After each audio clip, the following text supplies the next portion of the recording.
नमस्कार दोस्तों, जीएस वाणी में आप सभी का स्वागत है। जैसा कि इतिहास की वीडियो मैंने प्रारंभ कर दी है, कल से पहली वीडियो कल पड़ गई थी और यहाँ हम इतिहास के बारे में जानने के स्रोत की चर्चा कर रहे थे। तो उसमें मुख्य रूप से हमने देखा साहित्यिक और गैर साहित्यिक। तो साहित्यिक में भी हमने देखा ये जो ब्राह्मण साहित्य थे और उसके बाद देखेंगे गैर ब्राह्मण साहित्य।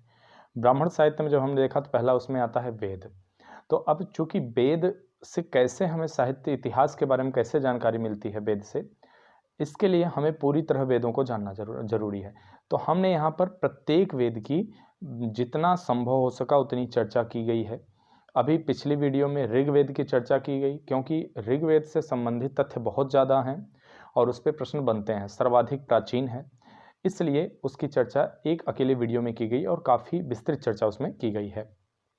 अब इस वीडियो में हम बाकी बचे 3 वेदों की, यजुर्वेद, सामवेद, अथर्ववेद की चर्चा करेंगे और इसमें से आप पिछले 20 सालों का 30 सालों का क्वेश्चन पेपर उठा के देख लीजिए। इन तथ्यों से बाहर आपके प्रश्न नहीं बने हैं और ना बनने की कोई संभावना है। तो जितना संभव हो सका है मैंने यहाँ आपको इतनी सामग्री देने की कोशिश की कि आपको कहीं और बाहर से कुछ ना पढ़ना पड़े। तो आप चाहें तो नोट्स भी बना सकते हैं, या चाहें तो अगर आप पीडीएफ चाहें तो पीडीएफ भी आपको इसकी मिल जाएगी। तो चलिए बिना देर किए विश्लेषण प्रारंभ करते हैं। पहला हम वेद यहाँ पढ़ते हैं यजुर्वेद।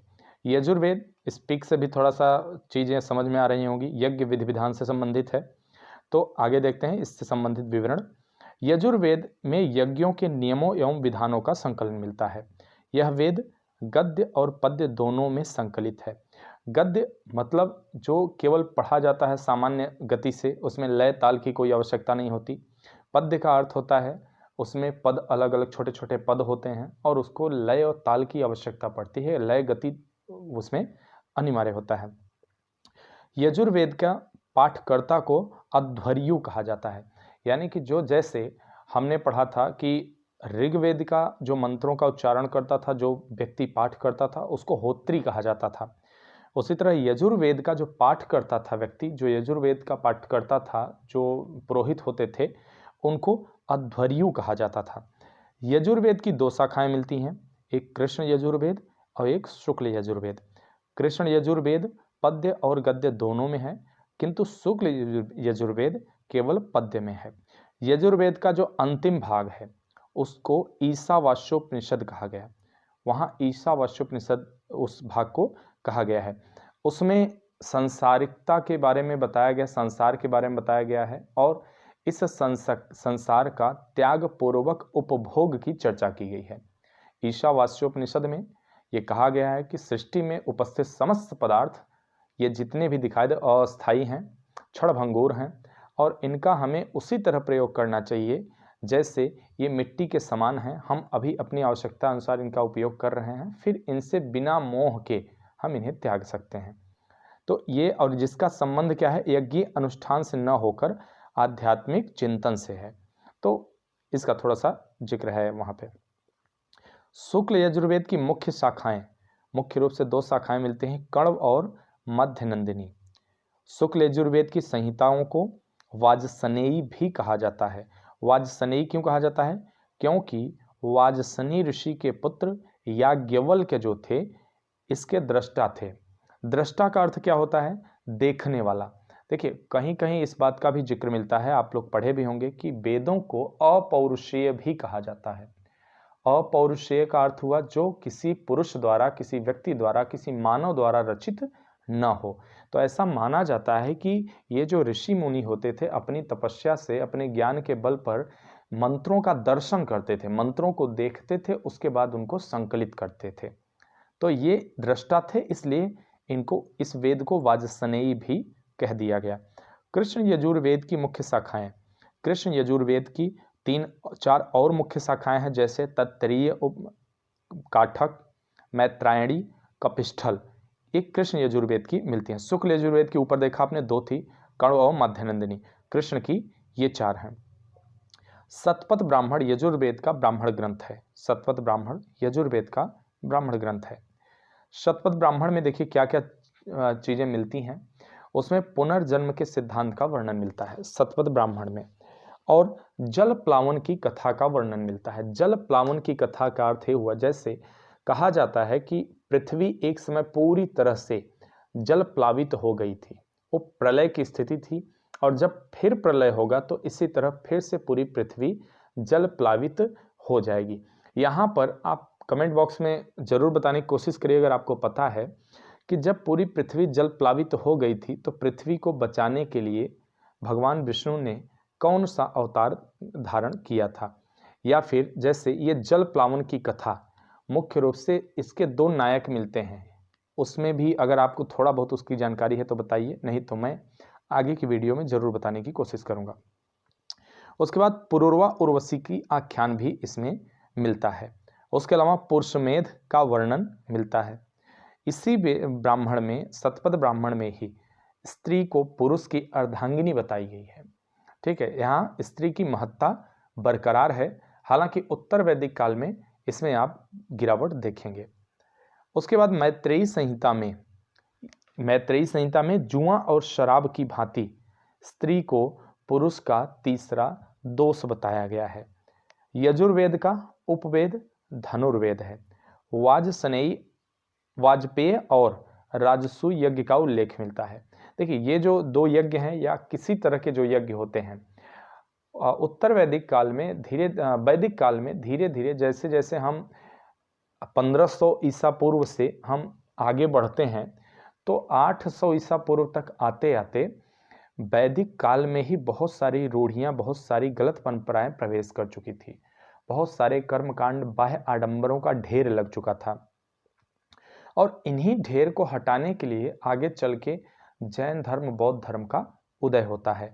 हालांकि उससे पहले उत्तर वैदिक काल में ही हम देखते हैं, फिर क्या आगे चल के क्या आता है कि उपनिषद, अरण्यक, स्मृति ग्रंथ, पुराण, इन सब की रचना होने लगती है, और इन रचनाओं में आप तात्कालिक समाज की स्थिति का जिक्र भी देखेंगे, जो कि दिखाता है कि वैदिक काल से उत्तर वैदिक काल तक बढ़ते बढ़ते किस प्रकार की सामाजिक संरचना में बदलाव आ रहा है, और किस तरह से लोगों ने अपने जीवन को कैसे, जो सामाजिक संरचना जटिल बनाई गई, उससे कैसे सामंजस्य स्थापित किया। तो यहाँ क्या है, वाजपेय और राजसूय यज्ञ हुआ यूं था कि जब समय बीतता क्या धीरे धीरे, तो जो राजा वगैरह होते थे अपने आप को शक्तिशाली बनाने के लिए इस प्रकार की यज्ञ करते थे। उनकी मान्यताएं ऐसी थी कि इस प्रकार के यज्ञ करने से हमारी शक्ति और मजबूत होगी और हम और शक्तिशाली बनेंगे, देवताओं की कृपा हम पे बनी रहेगी, और हम कोई भी युद्ध आदि करेंगे तो उसमें सदैव विजयी होंगे। हाथी पालने का भी उल्लेख मिलता है यजुर्वेद में। सामवेद का अर्थ है संगीत अथवा गान। देखिए, यहाँ इस पिक से भी आप समझ सकते हैं थोड़ा सा कि यहाँ तमाम वाद्य यंत्र रखे हुए हैं। सामवेद जो था ये संगीत से संबंधित था। तो यज्ञ आदि के अवसर पे, जो यज्ञों के अवसर पे गीत गाए जाते थे, जैसे आज भी आप देखते होंगे कि जब हमारे यहाँ कोई पूजा पाठ होता है तो उस समय कुछ गीत गाए जाते हैं जो लोक गीत की तरह होते हैं। जो हमारे स्थानीय घर परिवार की महिलाएं वगैरह होती हैं वो उन गीतों की प्रस्तुति करती हैं। वहाँ पे छोटी मोटी अगर कथा भी होती है तो वहाँ पर भी ये गीत गाए जाते हैं। तो ये वही परंपरा चली आ रही है कहीं ना कहीं। हालांकि अब इसका बहुत तेजी से ह्रास देखा गया, लेकिन ये उसी का रूप है। और जो व्यक्ति सामवेद का पाठ करता था उसे उद्गाता कहा जाता था। सामवेद का जो पाठ कहता था उसे उद्गाता कहते थे। सामवेद में कुल 1810 छंद हैं, जिनमें से 75 को छोड़कर शेष सभी ऋग्वेद में भी उपलब्ध हैं। सामवेद की प्रमुख शाखाएं क्या हैं? कौथुमी, रानायनी और जैमिनी। आखिरी वेद देखते हैं अथर्ववेद। अथर्ववेद अथर्वा ऋषि के द्वारा रचा होने के कारण इसका नाम अथर्ववेद पड़ा। ठीक है, इसमें जो बाह्य कर्म कांड, राजनीतिक प्रणाली, जादू टोने, मंत्र टोने टटके वगैरह, ये सारे अथर्ववेद से निकले हैं। अथर्ववेद में इनका संकलन मिलता है। अथर्ववेद का पाठ जो करता था उस पुरोहित को ब्रह्मा कहा जाता था, अथर्ववेद के पाठ करने वाले को। इस वेद में मगध और अंग का उल्लेख मिलता है दूरस्थ प्रदेश के रूप में। देखिए, माना जाता है कि जो वेदों वगैरह की रचना हुई थी ये आपके जो अभी आज के समय में सिंधु प्रदेश होता है, पाकिस्तान अफगानिस्तान का जो एरिया है, पश्चिमी पंजाब, पश्चिमी राजस्थान का, इन सब जगहों पर इनकी रचना हुई थी।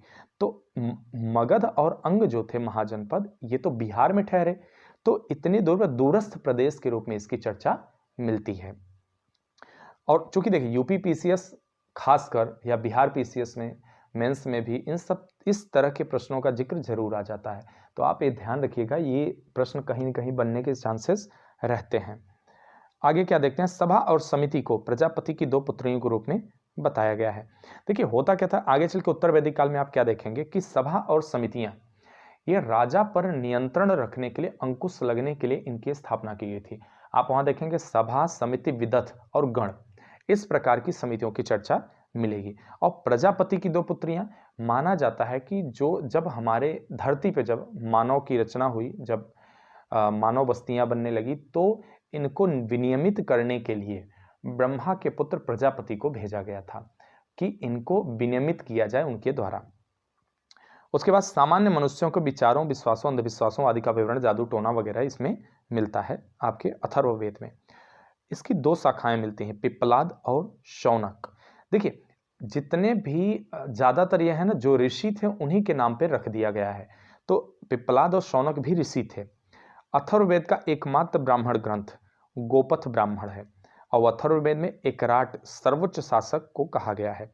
अथर्ववेद में परीक्षित को मृत्यु लोक का देवता बताया गया है। आप कमेंट करके बताइए कि परीक्षित किसके पुत्र थे सॉरी, परीक्षित को किसके पुत्र थे, और इन्हीं के बाद माना जाता है कि कलयुग का आगमन हुआ था।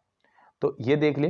हाँ, और एक ध्यान लीजिए, अथर्ववेद का एकमात्र जो उपवेद है वो धनुर्वेद है, सॉरी शिल्प वेद है, तो ये ध्यान रखिएगा।